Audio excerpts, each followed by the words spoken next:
जिस तरह से भारत ने अपना रुख साफ किया है और डोनाल्ड ट्रंप को लेकर अपनी प्रतिक्रिया दी है वो भी अब देखनी होगी। और ट्रंप के टैरिफ पर मंत्री भागीरथ चौधरी ने कहा है कि ट्रंप जिस तरह का बयान दे रहे हैं वो ठीक नहीं है। उनका ये बयान सामने आया कि ट्रंप बौखला गए, पहले 25%, उसके बाद फिर 25%। दरअसल नेहा यहाँ पे ये दबाव दिखता है। ट्रंप ने पहले 25% लगाया, लगा कि भारत कुछ बदल जाएगा, कुछ कह देगा या अपने रुख को बदल देगा, लेकिन वैसा हुआ नहीं। तो फिर और 25% का बम फोड़ा है। ये सोची समझी रणनीति के तहत किया जा रहा है और वो चाहते हैं कि हम रूस से तेल का आयात बंद कर दें। इस वक्त हमारे साथ बातचीत करने के लिए हैं एमओएस एग्रीकल्चर भागीरथ चौधरी जी। भागीरथ जी, क्या कहेंगे? 50% टैरिफ जो है भारत पर लग गया है, अमेरिका के द्वारा लगाया गया है। देखिए, ट्रंप पता नहीं क्या क्यों बौखलाए हुए हैं।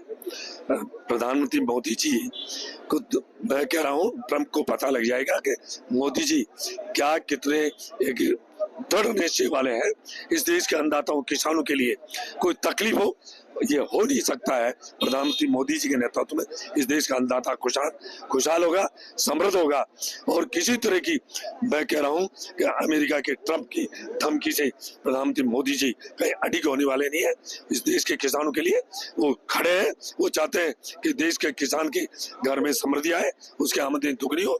उसके लिए उन्हें एमएसपी बढ़ाने की बात हो, किसान सम्मान निधि देने की बात हो, चाहे कृषि बजट को 5 गुना करने की बात हो, जैविक खेती को बढ़ावा देने की बात हो, प्राकृतिक खेती को बढ़ावा देने की बात हो, कई यत्न किए गए।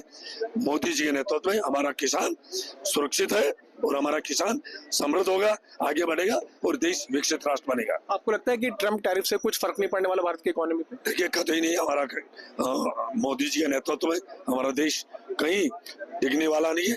हमारा देश आर्थिक रूप से 30 से पायदान पे आने वाला है। इसलिए ट्रंप चाहे कोई बौखलाए है, उनकी कोई परवाह नहीं है। हमारे भारतीय किसान, हमारी जनता दृढ़ निश्चय, कोई परवाह नहीं करेंगे। अटल बिहारी जी वाजपेयी थे, तभी पोखरण में जो परीक्षण किया था और उन्होंने कई धमकियां दी थी, अटल जी ने भी परवाह नहीं करी। हमारे प्रधानमंत्री मोदी जी तो मैं कह रहा हूँ इस देश की परवाह करते हैं, देश की जनता की परवाह करते हैं। और भारत माता को के वैभव को बढ़ाने के लिए वो कभी ट्रंप हो चाहे कोई हो, किसी की परवाह उनकी धमकी से कोई फर्क नहीं पड़ेगा, कोई फर्क पड़ने वाला नहीं। तो ये आर्थिक ब्लैकमेलिंग के दबाव में भारत नहीं आने वाला है, ये मंत्री जी का कहना था।